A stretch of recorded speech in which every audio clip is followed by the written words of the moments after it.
What's up, my fellow chicken leg twinks? It's your boy Big Musker back at it again with another classic wild twink guide. This time we'll be taking a look at the Paladin. And first of all, before I say anything and start the video, I will be covering DPS and Shield Paladin or any spec like that that is based upon doing damage, and the Healing Paladin and all healing twinks will be covered in later videos. And let's get started by looking at some of the pros and cons of Paladin in the 19 twink bracket.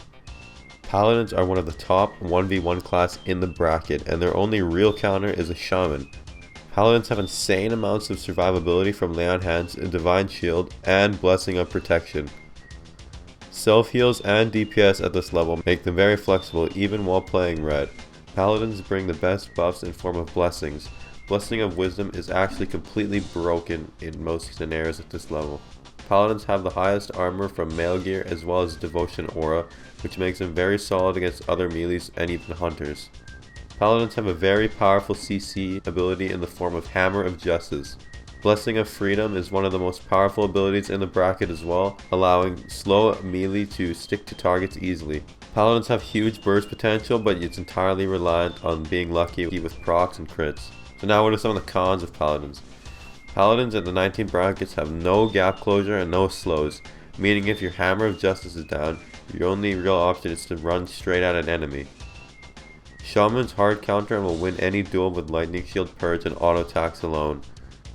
In team play, Priests and Shamans can Purge or Dispel respectively, crippling their blessings and seals. Paladins are very dependent on weapon and enchant procs to burst someone down fast enough before they can either escape or heal.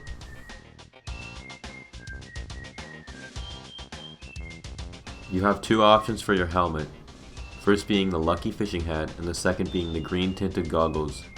I always go with the green tinted goggles since you want 150 engineering anyways as a twink, and the lucky fishing hat requires hours of fishing, which I simply don't have the patience for.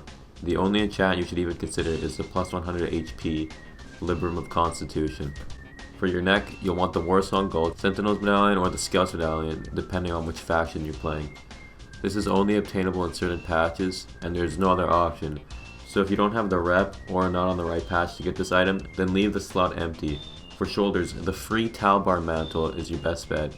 These are obtained from completing the Wailing Caverns event and looting the glowing green shard from Mutinex the Devourer.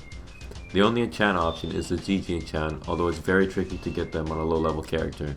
Moving on to the back slot, we have the Sentry Cloak. This is an expensive BOE item, but the stats provided are absurdly powerful.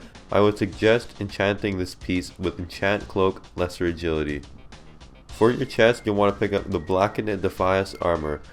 Although this may not be a male piece, you'll still never find anything even remotely close to the stat value provided by this item. Enchant it with a plus 4 stats if you're a rich boy, or a plus 3 stats if you're a boracic cheeky lad like myself. For your bracers, you can pick up the Beetle Clasps, which are obtained from an alliance quest called Researching the Corruption that requires you to enter Black Bottom Depths and obtain 8 corrupted brain stems. You will be going in here for your Biss Arctic Buckler anyways, but if you end up forgetting to do the chain, the Fortified Bracers of the Bear will be a nice alternative. Enchant these with plus 9 stamina. Your gloves will be the Bind Unequipped Thorbia's Gauntlets. Enchant these with 15 agility if you're on AQ patch or 7 strength if you're not. Cobran's Grasp from Wailing Caverns Lord Cobran is your best in slot belt and it's free to obtain. Just takes a bit of farming, but it's pretty easy to farm this boss as you can literally kill him right off the bat and reset the instance. For your legs, you'll want the Chauceress of Westfall, which is only obtainable by completing the long Westfall quest chain, the Defias Brotherhood, culminating in the obtaining of the Head of Van Cleef. This quest needs to be done prior to you hitting level 18, so be sure to get this done. These pants are absolutely insane for their level and they are must have. Use the Librum of Constitution for the 100 HP. The Silverlink foot guards are yet another BOE item. Slap minor run speed on these because it's the absolute best enchant in the game, and if you don't use minor run speed, well then you're not gaming. Like, that's just how it is at the end of the day.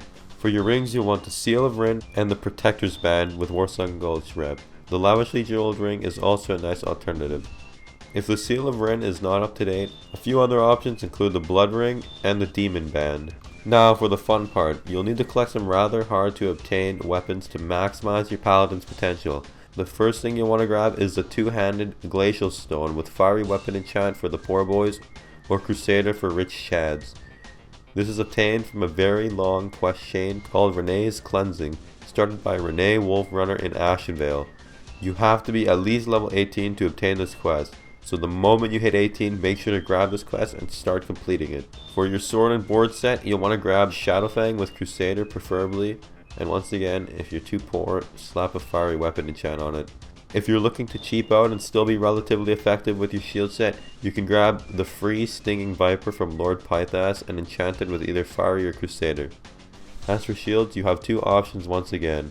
Option A is the Bind Unequipped Redbeard's Crest with +7 Stam enchant. This shield provides you with more strength, which benefits you the most, but personally I actually like option B for some of the other stats it offers and armor it has, as well as being a lot cheaper because you can get this for free for doing Black Bottom depths anyways, and that is the Arctic Buckler. This grants you frost resistance, which can help you to resist or partial resist frostbolts in PvP scenarios.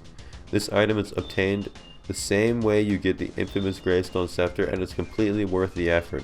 In my opinion, since another quest has you go to BFD, and this is also a free item, I would much rather just grab this. The +7 stamina is still the best enchant in this case.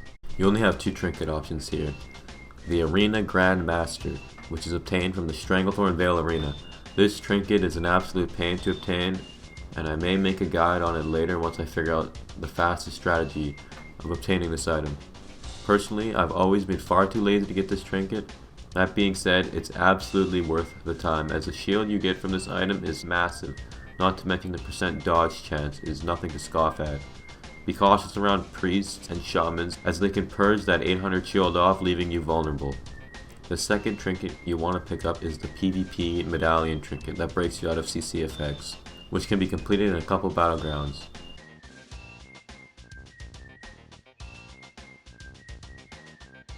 Alright, let's get into some of the viable talent build options, and I'm going to do this part free form, live, so bear with me here. It's going to be less polished, but I figured that you guys might want to hear some of my thoughts more as I'm thinking them while I'm picking these talents, and I have tested a lot of it and I do know what's the best, and let's just get into what I think is the best. So starting off, in my opinion, the very best spec for solo play is Divine Strength 5 out of 5 and Improved Seal of Righteous 5 out of 5. Because these are your, this is your main damaging ability, and it's a seal you're going to be using all the time. So getting the 15% extra damage from it is very nice, and you're also gonna have quite a bit of strength for your level due to just having Twink gear. So you're gonna get a nice benefit from this. If you're playing in a group, or even maybe there's 2 or 3 people, you're gonna get a lot more benefit out of going 5 out of 5 Divine Strength, 5 out of 5 Improved Blessing of Might. I do not think any of these talents are really worth taking. Maybe this one, but I do think if you go this route, Divine Strength, Blessing of Might's the best. Okay, well now let's look at some other options though. If you want to go really tanky, you can go Improved Devotion Aura for 25% armor bonus, and even grab 5 out of 5 toughness or 5 out of 5 armor value from items. This will make you really tanky. This will make you extremely tanky, especially when using a shield, and is a pretty good flag runner build. With Blessing of Freedom, it's actually pretty hard to stop you from just raw dogging your way through everything, so if you want a flag run in Warsong Gulch, then here you go. Another option for this though is, instead of taking 5 out of 5 toughness, you can grab some chance to hit with your melee weapon, just for that extra consistency. Personally, I like minimizing RNG, so I would take this build, but this is also something to look at. One more option is you can become kind of a supporty with Improved Devil Aura, so it buffs everyone's raid or everyone in your group's armor. And then you can also grab Improved Blessing of Might. This kind of makes you more of a, you're still going to be doing lots of damage with the Might, you're still going to be tanky, but both of these provide to your group, so it's also a good, it's not a bad idea to take. It's if you are facing a lot of hunters and say you're in a pre-made with the boys, Twinking at level 19, and there's a lot of hunters and there's a lot of melee and rogues, paladins on the other side, I would honestly, this is probably not that bad of a talent build to take. And since you're going to be playing with this is only if you're playing with the boys, right? So since you're playing with the boys, you're going to want to take Improved Blessing of Might rather than Divine Strength, because 5 people buffed with 20% extra Blessing of Might attack power is a lot better than just you having 10% strength overall, like for battleground impact. So this is definitely the specs I'd recommend taking. And I guess if you want to off heal, you can. If you want to be able to actually like kind of off heal a little bit, you could go Divine Intellect. But yeah, I don't know, man. I would just pick one or the other. But if you want to try it out, it might be fun. You might find that having that extra mana helps you sustain fights. So yeah, it's an option, but I would definitely not recommend it. For consumes and professions, you want to max out your engineering at 150 for copper bombs, for the goggles, unless you're using Lucky Fishing Hat, but I would honestly recommend the goggles like I mentioned earlier in the video, because it just takes way too long to deal with the fishing hat. And then you want 225 first aid for the big Mage Weave bandages. Now, you'll want to have some consumes available for when things get dicey. Stock up on health and mana pots obviously. Bring both coarse dynamite for some mobile damage, and rough copper bombs for a quick stun and interrupt on opponent spellcasts. Speed pots are a very powerful tool on paladins. Hammer of Justice into speed pot running away is a really good way to reset a fight and heal yourself back up, or just the simple fact of helping you stick to targets and gap close is good in itself. Just be careful though. They share a cooldown with health and mana pots, so don't leave yourself too exposed. Every elixir is a buff to paladins, so I'll scroll through all of them. They are quite affordable, but if you're on a budget, take the ones that benefit your class the most. As for scrolls, you can buy and farm these if you desire, but in all honesty, it's not really worth the effort in my opinion.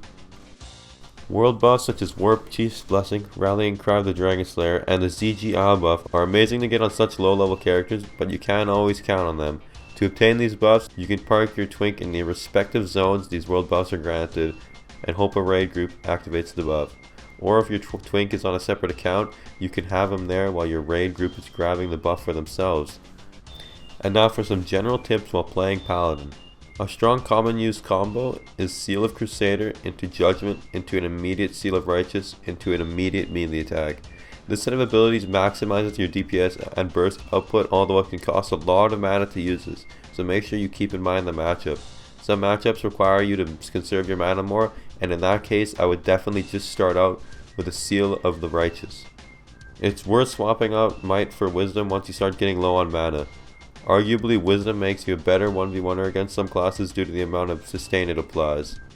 As a Paladin, you can destroy any caster with ease. Mages have absolutely no chance against you due to Blessing of Freedom. Try to save Hammer of Justice as an interrupt, because it's hard for Paladins to burst down targets that can heal before it casts. And the big thing with Paladins is you do have amazing cooldowns, but they are long cooldowns, so you have to be very cautious when the big ones are down, as you're a lot more vulnerable and you don't have any more get out of free buttons, and you have no just slow cooldown defensive. All your defensives are massive cooldowns, so you just gotta definitely keep that in mind. But yeah, that's gonna wrap up the Paladin, guys. Appreciate anyone who stuck it through all to the end, and if you enjoyed the video, feel free to subscribe, like, and give me Geld.